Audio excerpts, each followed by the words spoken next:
This is the Detroit Sports Podcast Network.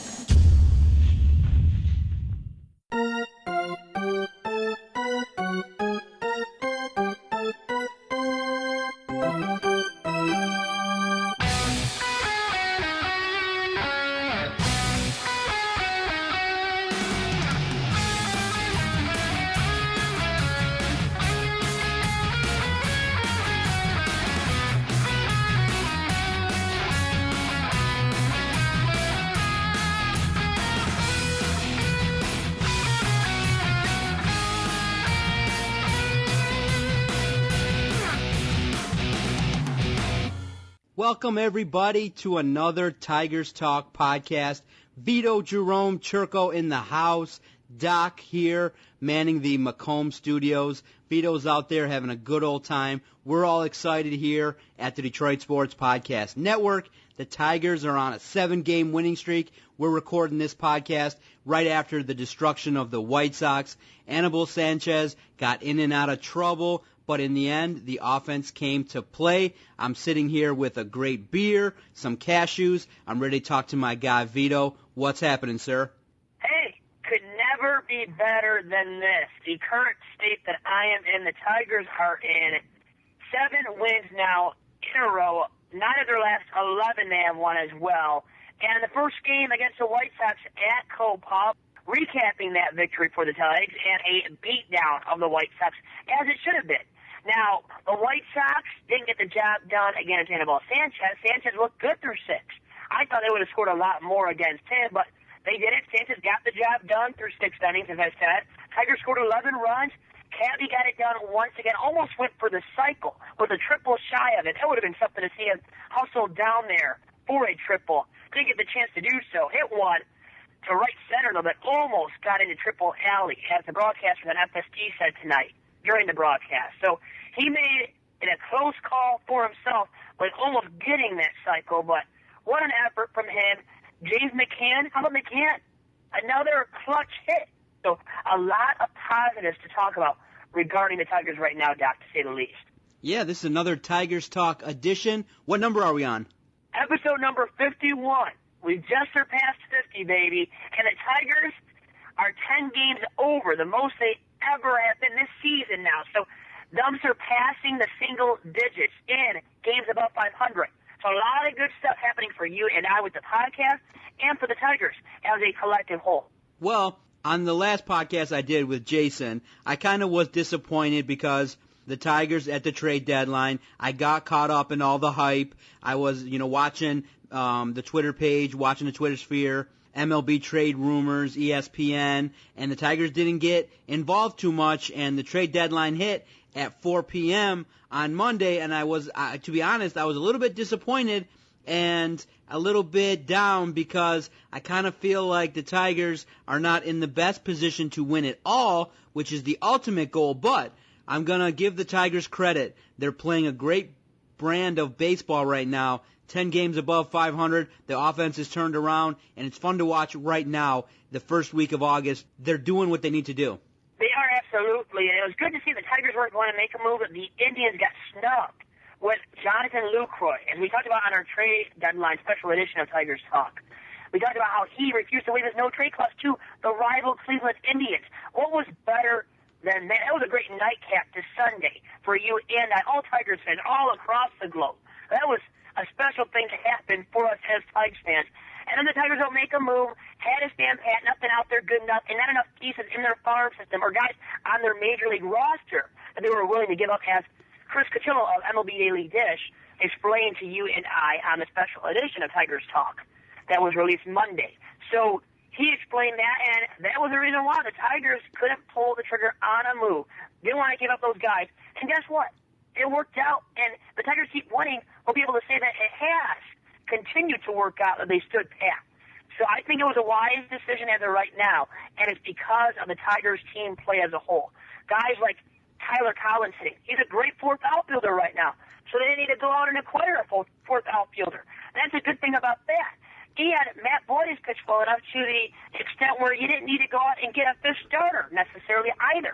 So They instead kept Matt Boyd, didn't trade him for that upgrade in the rotation, which I don't think would have been a huge upgrade for the back end. And they would have had to deal Matt Boyd for a Jeremy Alexson, that kind of a starting pitcher. Or one of the Rays' lesser starting arms, such as Drew Smyly right now, who has had a bad season overall when you look at his ERA and his peripherals, too, across the board for this season. So I think Alavila and company made the right decision, and you know what? We'll see more and more, I think, as the season progresses here, while the Tigers made that right decision too, Doc. And the best part is, as long as the Tigers have been winning, Cleveland has struggled as of late. Minnesota has been tattooing them, and right now I have a bet with Jason that the Indians are going to be in the World Series. So right now they're proving me wrong. They're having some struggles. One of their starting pitchers, Danny Salazar, is out for the next 2 to 3 weeks due to some elbow inflammation. So the Tigers are getting hot at the perfect time, catching Cleveland not playing their best baseball. Miggy's heated up as well. Indians are playing their best baseball. And then we just had, after starting pitcher, a great young starting arm for the Stros, and Lance McCullers had to leave the game early against the Blue Jays due to elbow discomfort. All these elbow injuries flaring up for the opposition at the right time for the Tigers. So the Indians losing Salazar, as he said, for 2 to 3 weeks. The Colors, how long will he be out now? That's a big loss, and they lose him for an extended period of time, especially because Taylor Chirco has not been very sharp on a every fifth-day basis out of the Stros rotation this season. Has been nowhere near as productive as last year when he won the Cy Young in the American League. So he's been a big time disappointment. The Colors going out, even a bigger disappointment for the Stros. And then, as I said, another reason why things have shaped up so nicely for the Tigers as of late, well, dating back to Sunday, when I already brought up, Milwaukee Brewers All-Star, two-time All-Star, starting catcher Jonathan Lucroy refusing to waive his no-trade clause. So all of this gives you the reasons, lays the foundation for why the Tigers have had their recent string of success. Now, as we already elaborated upon, winners of 7 in a row and 9 of their last 11 games. It's all good, Vito. Where are you at right now? I'm recording here in the Macomb Palatial Studios. Where are you? In the driveway of my parents' house. How sad is that? That's where I live right now. Well, I made it sound sad, right? You're a party animal. I am a big-time party animal on a Tuesday night, baby, here in Clinton Township, Michigan, 16-mile in Moravian, at what I call the Delta Resort, as we live on Delta Street, off of 16-mile in Moravian. Well, what's been going on, Vito? Why is it that the Tigers are putting this together at this point in time in the season? What are you seeing? What is causing this resurgence at this point in time? The Tigers are winners of 7 straight, and I believe 9 of their last 11. Well, you know what? Iglesias hitting, Tyler Collins hitting, guys like that coming out of nowhere to produce, and in clutch situations, especially the McCann, James McCann, behind the plate, coming through with clutch hits left and right in big game moments. So him delivering in those spots. Iglesias hitting more and more consistently, hitting more and more for average, getting on base, and being a factor on the base pass with that speed. And as we said on the trade deadline special edition of Tigers Talk, getting on base Saturday night to win for JV and the Tigers in the bottom of the ninth, beating out that ground ball the first pitch. That was stellar from Iglesias, and what he can do when he's going right, because he has all that speed working in his favor. So all those guys, under-the-radar performers, coming through in clutch moments, and realistically just hitting the ball a lot more than they were up to this point, Doc.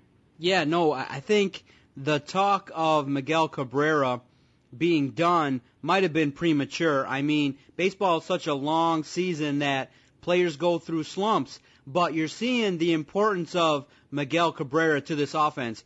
When he's hitting, when he's getting clutch hits, home runs, it just makes the team play much better. It makes the offense look better. He even made Anibal Sanchez look like a decent pitcher tonight. And when Miguel Cabrera's going, this is a team that looks like can play with anybody.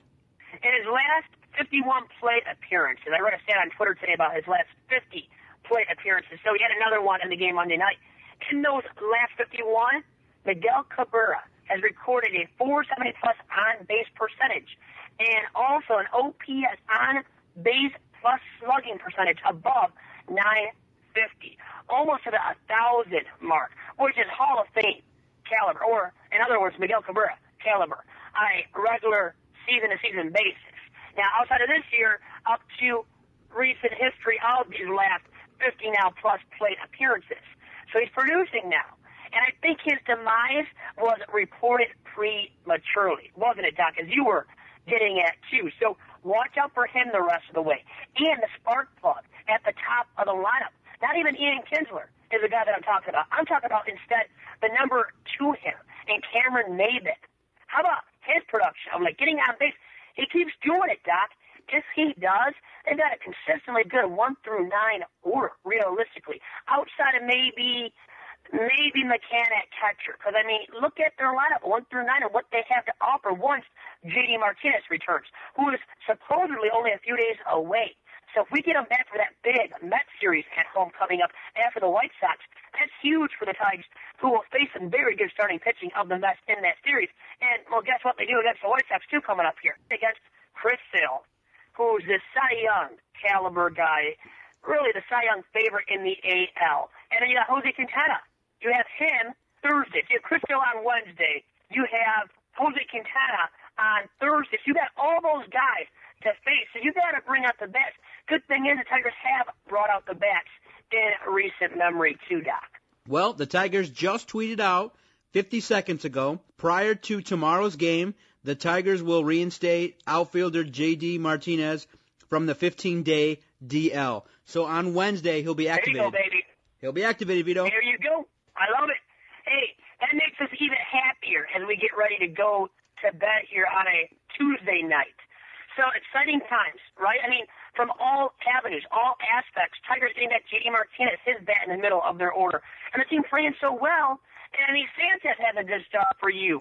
And you have all these under-the-radar performers, once again, like I said earlier in the pod, just performing right now, out of their minds. And, hey, that's a good thing, a very good thing for the Tigers as they progress into the later portions now of the season when you face a lot of teams who are also going forward in the AL Central race, while the Indians are that team that have 7 more chances against them.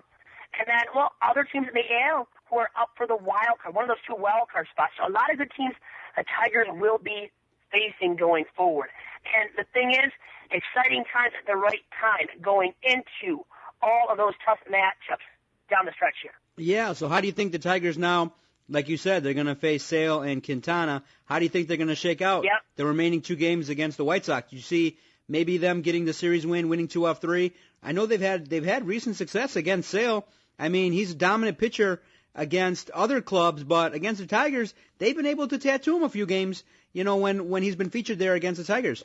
Yeah, you know what? They got to try to get to him early, and I think they can. Quintana, it's the same thing. Same scenario presents itself. So the Tigers get to him early. If they do, they have success against Sale and Quintana. So I like them taking one of those 2 next games here coming up against the White Sox. Wednesday and Thursday. Wednesday at 7:10 is the start time. Thursday, 1:10 p.m. at Copa. I think they take 2 out of 3 overall in this series against the White Sox, which would be a total win for the Tigers as they go into their next series against the Mets at home over the weekend. 2 of 3. Okay. I think it's very important that. How about you? I think they could get one against Quintana. Sale, I think, is going to have a lot to prove coming back.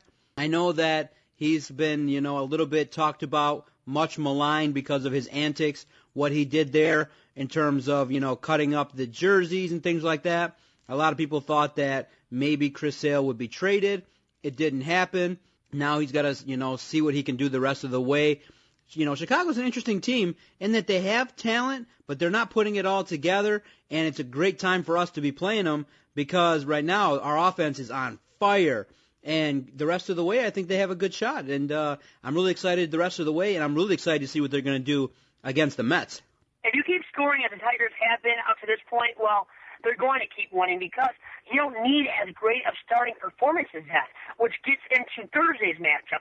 Jordan Zimmermann coming off of the DL to face Quintana in that 1:10 start time game for the Tigers, in which I will be doing, by the way, the Free Press Tigers blog. But anyways, and other good stories, it is Zimmermann coming back on Thursday off of the disabled list. And we'll see how he does. I mean, what do you expect out of him in that first game off the DL?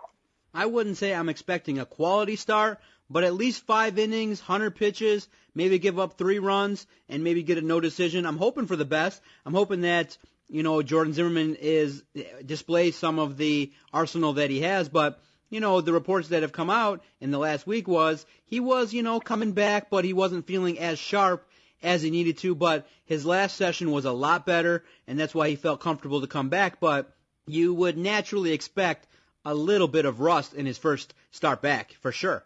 Well, Sanchez went 6. Think about it, Tuesday night against the Chi Sox, and does well, pitch the quality start as he did. Well, you got to believe Zimmermann can at least go 5.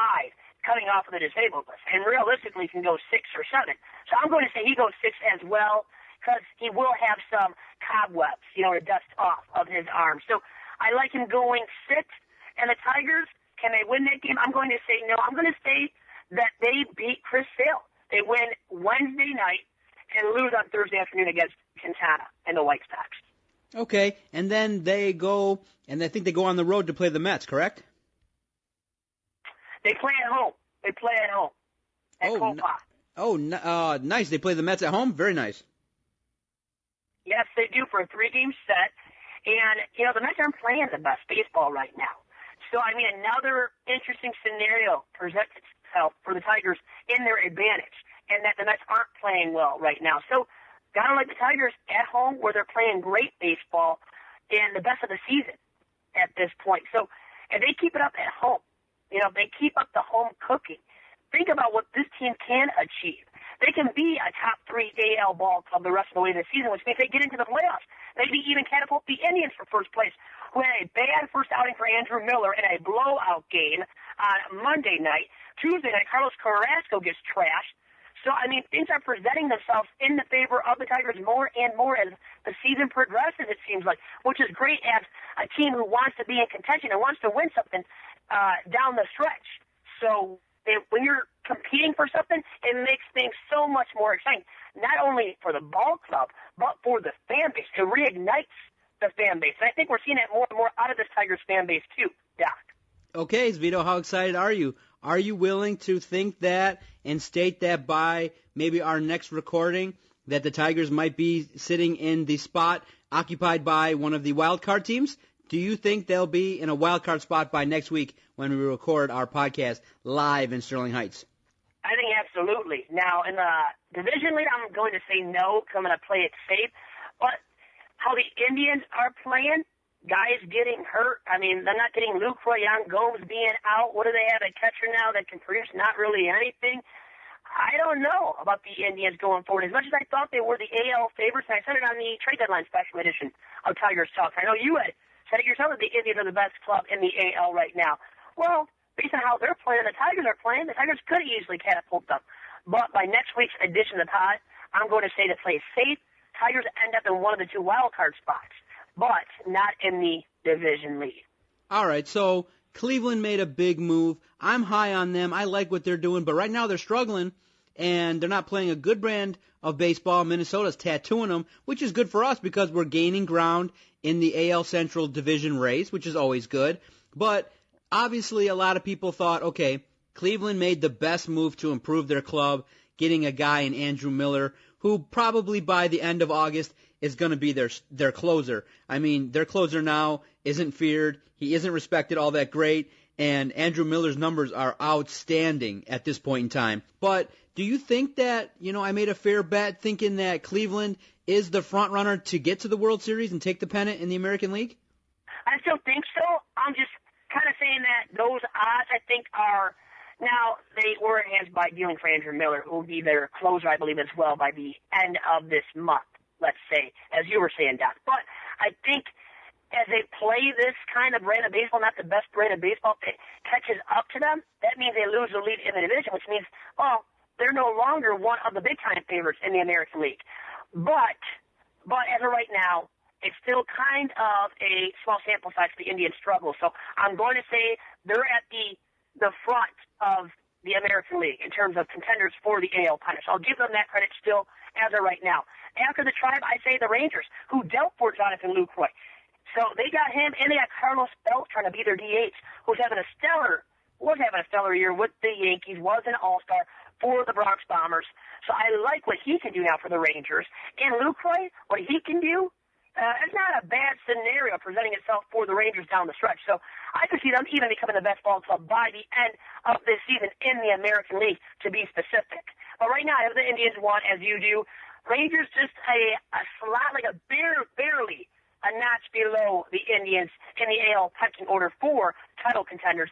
And I think the Tigers, I know I'm biased, we all are here on this podcast, but I think the Tigers are good enough to be the third best team in the American League right now. And obviously based largely upon how they are playing at this point in the season. Well, what do you think? Do you think that Miguel Cabrera, the offense, Cameron Maben, Ian Kinsler, JD once he gets back into the lineup, Victor Martinez, do you think they can do some damage this next go-round versus Cleveland when they play them the 7 games remaining the rest of the way? Because they have a solid starting pitching staff, the Indians do, and now they've added to that bullpen. But do you think that the Tigers' offense will do a little bit more and shake out and have some success against Andrew Miller and that bullpen and starting rotation the 7 games that they play? Well, I want to see the situation present itself where Miller has to face Cabby and or Cameron Maben. You know, those two guys, let's say he faces them back-to-back in the late innings in the 8th or 9th inning at some point. How would that shape up? That's a matchup of the season for the Tigers and Indians. Those guys going head-to-head with one another, all 3 major pieces from that trade the Tigers made going into the 08 campaign for Miguel Cabrera with the then Florida Marlins. So that would be something to see that matchup happen and determine the outcome of the division race in the AL Central as the season goes down the stretch. How about that? And who would you give the odds to? You know, who would have the advantage in that matchup? I mean, Cabrera is a former Triple Crown winner. You got to believe he will be the guy that gets the outcome in his favor, where he comes up with a big hit that means against Andrew Miller. But maybe we can go to a more realistic matchup, which, you know, will present itself at some point down the stretch here against the Indians. And that is Cameron Maben facing Andrew Miller in the 8th or 9th. Who would you take in that matchup head-to-head? Maben or Miller, Doc? I'm taking Cameron Maben all day. You know why? He's a patient hitter. He's right now, well, I would take him at Comerica Park, because at Comerica Park he sees the baseball like a beach ball. Outside of Comerica Park he's doing okay as well, but at home, if you look at his statistics, my goodness, he's tearing the cover off the baseball, and he's just been a guy that once he was inserted into the lineup, my goodness, has been a spark, as well as Ian Kinsler. I would love to see it, man. Andrew Miller, one-on-one versus Maben, one-on-one versus Miguel Cabrera. Andrew Miller, though, Vito, he's got some good numbers. I mean, his walk-to-K ratio is outstanding. I believe as of this... Oh, yes, it is. Yeah, as of this recording, I think he's got 7 walks, 77 strikeouts on the year, and his stuff has been dominant. I wish he was back on the Tigers at this point in time. That'd be quite the trio of guys that have on the roster at the same point. Maben, Cabrera, and Andrew Miller would be something. Now we know the scenario hasn't presented itself as of this recording, and probably won't happen now the rest of those guys' respective careers in Major League Baseball. But anyways, that's a great topic just to discuss, to see how fascinating that matchup would be, to see those guys go head-to-head, and it very well could happen down the stretch here as the Tigers and Indians, as you said, play 7 more times down the stretch this season. And right now I'm willing to say, I know to kind of piggyback here on your last question to me, and it was about Indians facing the Tigers, who would win more often. I think Tigers fare better than the Tribe. Now, we're all on this bandwagon right now and riding the bandwagon big time with the Tigers because they've had this recent memory success. You know, the last 7 games, 9 of their last 11 games have been victories. But I'm going to say from a biased fan's perspective, but also a realistic perspective, that I believe the Tigers win 4 of their next 7. So of their last 7 matches against the Tribe, Tigers take 4 of 7, in my opinion. Doc, what's your take on that? Ooh, you say the Tigers are going to win 4 of 7 against Cleveland, you said? Yes, sir. Oh, look at you getting bold. I would say I'm in that same category, maybe 3 to 4 wins. But heck, I'd love to see a Tigers-Cleveland matchup right now. We're playing our best brand of baseball, and I'd love to have them now because Cleveland is struggling, and I'm really surprised. Minnesota has been playing better baseball as of late, and they've had Cleveland's number. I think Minnesota is the only team in the American League Central that has a winning record against Cleveland, and it's a good time for them to be playing. And the Tigers, listen, Vito, I'm slowly but surely turning around. I understand the Tigers are playing weaker competition, but hell, win the games and win them in dominant fashion. It's nice to see consistent hitters. It's nice to see the pitching staff turning around a little bit. Still a little bit of, mix and match in the bullpen. Mike Pelfrey, I think they said now, is going down to the DL based upon his, test results. He's going to the DL, so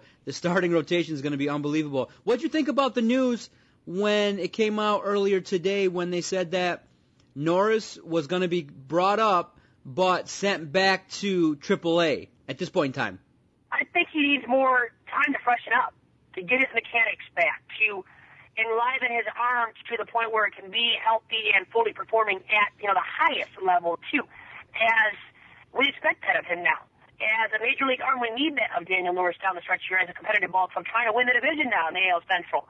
So yeah, I don't mind them sending him back down to AAA, and guess what? If he's healthy, it won't be elongated. It won't be whatsoever because we have Anibal Sanchez still in the rotation as of right now with Pelfrey now and his injury. So the Sanchez starting long-term here the rest of the way this year is not going to be a pretty picture. It's not going to happen, more than likely. So, and the reason why that won't happen more than likely is Daniel Norris came back to the major leagues and being healthy down the stretch. So that is so vital, and especially because the Tigers decided to stand pat instead of going out there to get Rich Hill, Jeremy House, and a guy like that to kind of cushion or soften the blow that maybe Anibal Sanchez, provides when he's pitching at the back end. So those guys could have provided some stability. Now, well, there's none of those guys coming in here to pitch at the back end of the rotation. So Sanchez has to be relied upon until Daniel Norris gets back, which I hope once again is soon.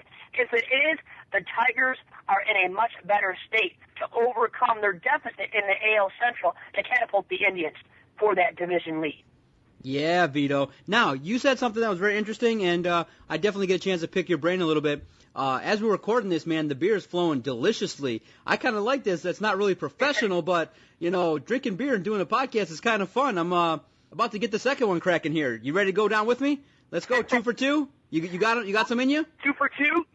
I don't have any in me right now, though. No, I got nothing cracking, nothing flowing. So I'm lame tonight. It's a Tuesday night, like I said. I'm in a parents' place.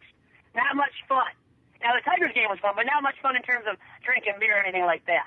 Okay. Well, you said that on Thursday you're going to be working the Free Press, what do you call it, the Free Press blog? Live blog for the Tigers game, yep.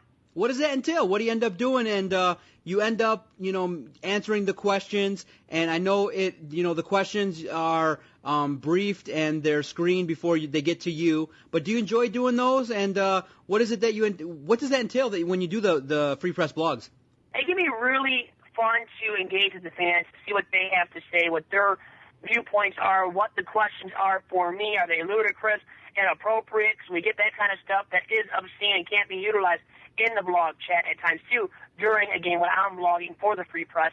But you move on from those types of questions because we do screen those. We can block those. So with that being said, they won't be then utilized if they're inappropriate within the chat. But you know what? During a good Tigers game, it's really interesting, really fun for me. During a boring one where it's one-sided and the Tigers are losing, especially when it's that case, well, then it's much more negative of an experience for me. But realistically, it's easy pay for me, and I love the Tigers. I love talking to Tigers, too, as I do on this podcast every single week with you, Doc. Now, do you get to see what comes through that's screened, or is whatever you see is what is allowed to come through? What I see, I screen myself. So I'm able to monitor all the questions on a personal basis, I guess you could say. So I see, to sum it up, I see everything myself, and I'm able to block those comments. I get the option, let's just say this, I get the option to approve the comments. And if I approve the comments or questions, then you'll see them pop up in the chat when you're viewing it, during the Tigers game or another sporting event. So that's how the process actually goes down for the Free Press live blogs for sporting events. Are there any memorable questions or comments or screen names that really jump out at you when you did the live blog? Did anybody try to get one by you or come up with a silly name? Because I think I tried to get through. I think you can just put in any name. There's no real login. You just put in a name, right? You can put in a funny name, but it can't be a person's name who is real, like a real life celebrity. You can't use his or her name. Just the policy of the Free Press. And nothing too inappropriate, obviously. Like you can't have something about dick, and much worse than that. You know what I mean? Can't have that. Or the COCK word, and then sucker. You know what I mean? I think you get what I'm putting down there. So you can't have any of that kind of obscene gestures made via screen names that you utilize during the chat. So we don't allow that kind of stuff. And that's because of the Free Press's policy. But also I think it's how I think myself. I wouldn't just allow that kind of crap to get into the blog either. So I think it's a very good policy at the same time. Well, what do you do then if legitimately you have a guy whose name is Dick and he's like one of those dudes that's just like that has a nickname Big? Do you just have to just kind of use Big or his name? No, we go right to calling him Big Dick. No, we're going to call him Big Dick the whole entire chat. Come on, guy. This is the after-hours version, guys, of Tigers Talk, okay? So we're having some fun with this discussion. But you see some inappropriate, some very obscene gestures. And when I was doing a Lions blog, I did a few of those during the football season. And, man, those guys get nerdy. They go after me, ridicule me for anything, not even a mistake, just for anything. And then also, what's funny about all this regarding these Lions blogs is that you will see names like about Martha Ford or stuff about her sex life, maybe. It gets that, bro, it gets that ugly and sexual. Trust me, it really does get that sexual at times. And just inappropriate, to sum it up to. Wait, so you do Lions blogs as well at the Free Press, and some of the things that people will write about Martha Ford and things like that. Oh my gosh! Well, what about her? And about her sex life, how she gets it, doesn't get it, all about that, man. Stuff I don't want to see, but it is funny at the end of the day still. But we can't allow it in the chat, as you probably know yourself and everybody else. I would think listening to this understands as well why that is the case. No, I understand completely, but when you see it, are you serious right now? Do you people actually think that nobody's seeing this, or why are you thinking that? Do you really start to think that people are so crazy out there, or are you just gonna go, you know what, people are just having fun and trying to get one through and see if they can put that over the internet? Well, they're trying to see if it seeps through. They really are trying to see if we make a mistake and we allow it through, because then they get a good laugh out of it with their 20 friends online or whatever. Because there's probably nobody actually sitting there with them to enjoy the laugh. You know, they're behind a computer screen and feel empowered and feel they can be funny that way via the chat. And it never gets through, though. Trust me. And if it does, you see it, and you can get rid of it right away, by the way. If it does, mistakenly get through one of us who is moderating the chat, we can just disallow it right when it hits. So it goes live maybe for a second or two, but we can remove that right away, too, as moderators for these chats. Oh, gotcha. But you know what, Vito, you do a good job. I think I got one through under a pseudonym, or I might have used Doc. I don't recall. But you did a good job, and I love promoting that stuff for you. But I'm really fascinated that people would talk about those kind of things, totally unrelated to football or anything like that. But I guess, nowadays when people do, articles and stuff like that, a lot of people read articles, but a lot of people skip ahead to the comments to see what obnoxious things people write about, too, man. Have you read some of the comments recently in some of these papers? Well, people attack the writers first and foremost, and then they try to get those funny, inappropriate comments through. That's a good laugh they get, is from that. During their day, the daily grind, that's what they get their good laugh from. So I guess they feel it's necessary and worth their time to go, I think, waste their time going to comment on a story and using an inappropriate reference, in the comment section just to get a good laugh out of, for themselves and maybe for somebody else who is also commenting and then viewing the comments for a story. Oh, man, so that's good. The next one you're doing is going to be on Thursday during the day game. It's been fun doing this podcast, Vito. Any last remarks, anything else? Oh, I know that you said that at the end of this podcast you're doing a contest for those that are musically inclined to send us recordings of themselves singing Take Me Out to the Ball Game. The first one will be featured at the end of this podcast? Correct, sir. So get in your entries by episode number 55. Let's aim for that as the deadline. Okay, episode 55. Send them to either at Vito Jerome or at Detroit Podcast for some information, and we'll definitely tell you how you can be featured on one of the podcasts. Get your musical talents out there. Hell, we'll feature you on any episode of the Tigers Talk podcast if you want to send us a file of you singing Take Me Out to the Ball Game. Before we get out of here, Vito, we always got to give love to our sponsor and the sponsor of the Tigers Talk podcast, Top Cat Sales. Vito, tell everybody about Top Cat, where they can get some great Adidas attire. Top Cat Sales, the great Adidas apparel distribution company located in beautiful, historic, let's say that, historic downtown Royal Oak, Michigan, for all your Adidas apparel and team needs in Adidas apparel and other kinds of apparel. You can go to Top Cat Sales in downtown Royal Oak. The website is TopCatTeamSales.com, and Top Cat is on Twitter at Team Top Cat. Yeah, and Top Cat Sales sponsors the phone line, so all the great guests that Vito has on his shows are sponsored by the Top Cat Sales phone lines, and I love the relationship that we have with them. They're very supportive of us. Even though I'm a Sparty, I am definitely, Vito, getting into this whole Jumpman thing. Quickly, you have any Jumpman gear already? I'm all Adidas, baby. I'm Team Adidas and the three-stripe for life. All day long. I can't be sporting that Jumpman logo on me. Not when I go into work at Top Cat. Maybe around my house or outside of the Top Cat office. But no, but realistically, I like the appeal of it. I get why U of M, Jim Harbaugh, wanted that for their football uniforms. Decided to go with Nike for their whole entire athletic program, at the University of Michigan. So I get why they made that decision from their standpoint, but it was a downer for Top Cat, for Adidas, all of the above.